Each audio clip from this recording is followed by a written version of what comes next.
Uma misteriosa cidade de pedra escondida no subterrâneo. E que pessoas que tentaram encontrá-la acabaram morrendo. Supostos deuses que desceram à Terra e trouxeram tecnologia. Pois é, galera, tudo isso aqui aconteceu no nosso Brasilzão na Amazônia. Hoje tu vai conhecer a lenda de Akakor. Então, bora desenrolar esse assunto!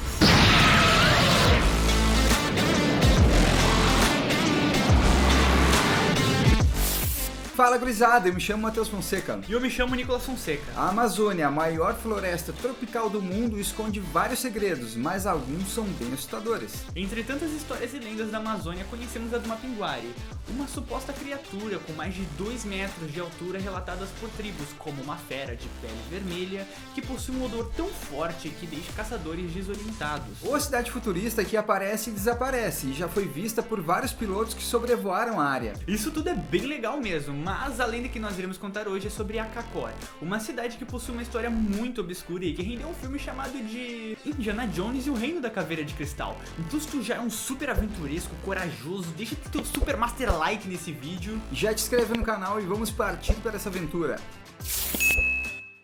A lenda de Akakor é cercada de mistérios e é mais sombria do que podemos imaginar. Desde que se tornou conhecida, quem tenta se aproximar da área e tentar encontrar essa cidade perdida não volta vivo para contar a história. A origem da lenda. A lenda foi conhecida mundialmente na década de 70, quando um piloto suíço, Ferdinand Schmidt, conheceu um estranho índio. Schmidt estava em Manaus quando foi abordado por esse índio que lhe pediu um prato de comida falando em alemão. Schmidt, intrigado, resolveu questionar o índio, perguntando como ele havia aprendido esse idioma. Foi então que o índio se identificou como Tatum Kanara e começou a contar a sua história. Tatum explicou que não era um índio, e sim um mestiço, filho de uma alemã e de um nativo da tribo Ugamongulala de Akakor, que é uma cidade que fica na fronteira entre Peru e Brasil.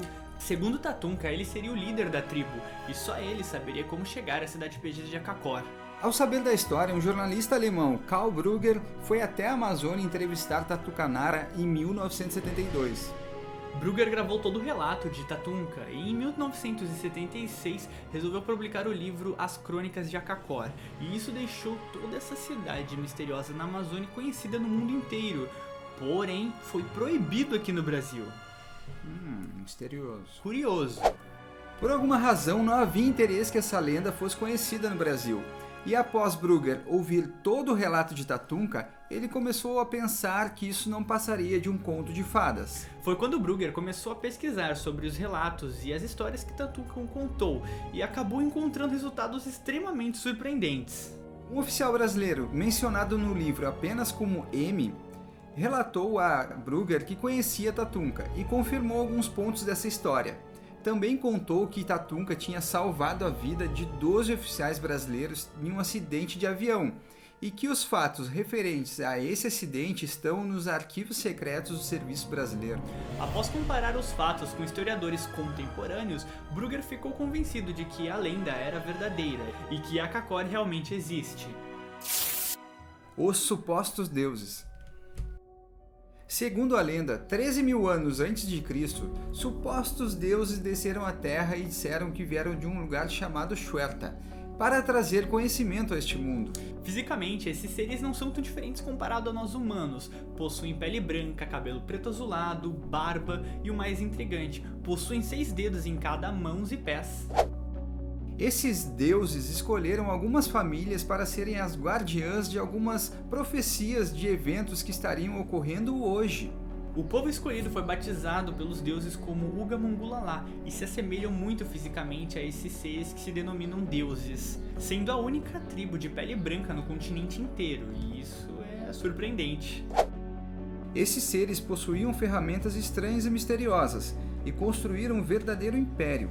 Trouxeram plantas desconhecidas e passaram todo o conhecimento aos Ugamongulala, que graças a essa sabedoria teriam sobrevivido por milhares de anos passando por grandes catástrofes. Após a partida dos deuses, os Ugamongulala começaram a escrita de um livro, onde é relatada toda a lenda e cada acontecimento, inclusive acontecimentos futuros que foram previstos. Esse suposto livro nunca foi encontrado e nada se sabe sobre sua real existência. Será que existe ou não? Hey aventureiro, você está gostando de todas as informações passadas sobre Akakor até agora? Então ajude a ONG dos aventureiros deixando o seu like, o seu compartilhamento e a sua inscrição. Obrigado. Akakor. Akakor é a capital de um território formado por 3 fortalezas: Akanis, Akakor e Akarim. Akakor é descrita como um local organizado em retângulos.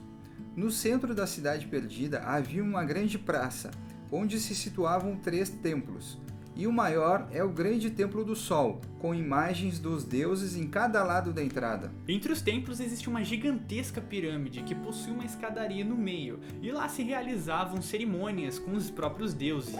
A parte superior da cidade hoje seria apenas ruínas, pois segundo a lenda, os Zunga-Mongulala destruíram a cidade e foram viver em cidades subterrâneas, e uma delas seria Akakor Inferior.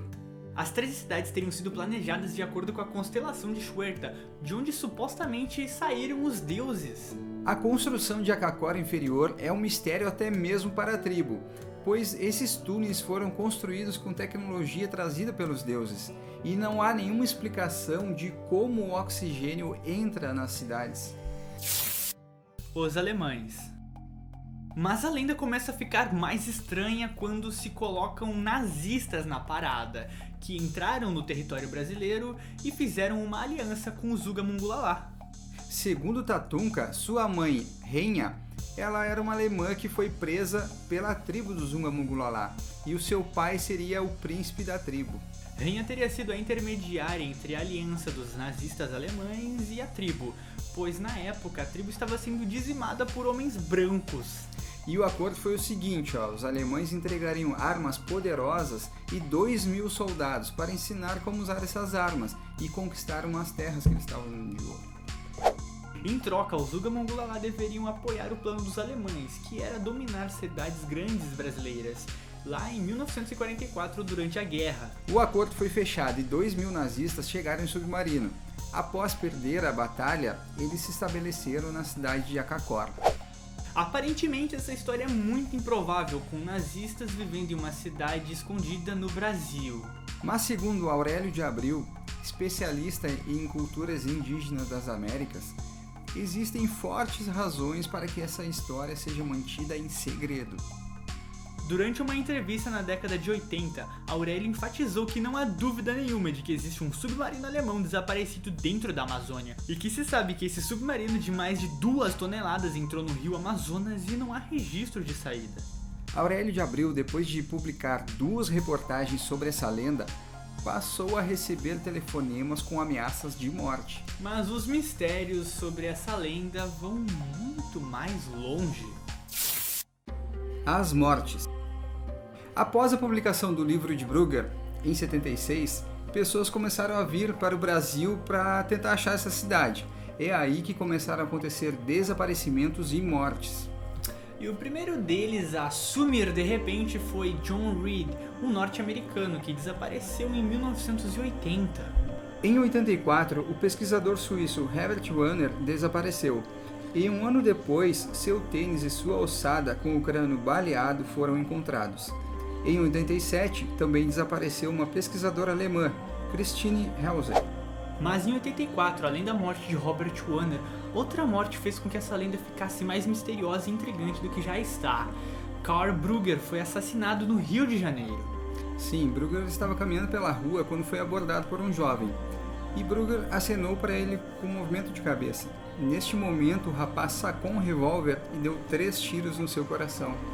Brugger, curiosamente, havia feito a mesma tatuagem que Tatunka, uma tartaruga no peito, sobre o coração, exatamente onde ele levou os tiros. Após o assassinato de Brugger, o foco foi desviado da lenda e veio à tona uma notícia que Tatunka Nara se chamava Gutter Hulk e que seria um fugitivo da Alemanha que passou a se esconder na Amazônia e usar a lenda para enganar pessoas. Por essa razão, Tatunka, ou Gutter, foi responsabilizado pelas mortes ocorridas na floresta. Mas um fato muito curioso é que a irmã de John Reed, o primeiro a desaparecer, veio ao Brasil para conversar com Tatunka, porém foi impedida e relatou que John Fish, cônsul dos Estados Unidos, ocultou informações sobre o desaparecimento de seu irmão, o Reed.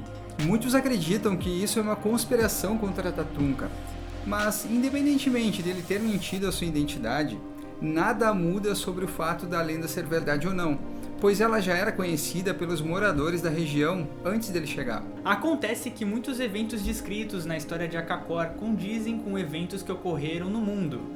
E além disso, uma pergunta ainda fica sem resposta. Qual seria? Por que as autoridades fizeram tanta questão de deixar tudo escondido? Seria porque a história real é totalmente diferente da história contada? Ou será que eles estão tentando esconder essa civilização para ficar com a sua tecnologia? Eu faria o mesmo, pois tecnologia divina é tecnologia divina, meus amigos. Que cara mais engraçado. Que coisas podem ser feitas com essa tecnologia? Diga aí nos comentários. Como disse o arqueólogo Aurélio de Abreu, sobre a Cidade Perdida existe muita fumaça para não haver fogo. Eu não tô louco! E aí, aventureiro, o que você achou sobre a cidade de Akakor? Já conhecia essa lenda? Deixa aqui nos comentários para nós. E não te esquece de te inscrever aqui no canal e ativar o sino das notificações para não perder as próximas aventuras. Então esperamos todos no próximo vídeo. Até mais!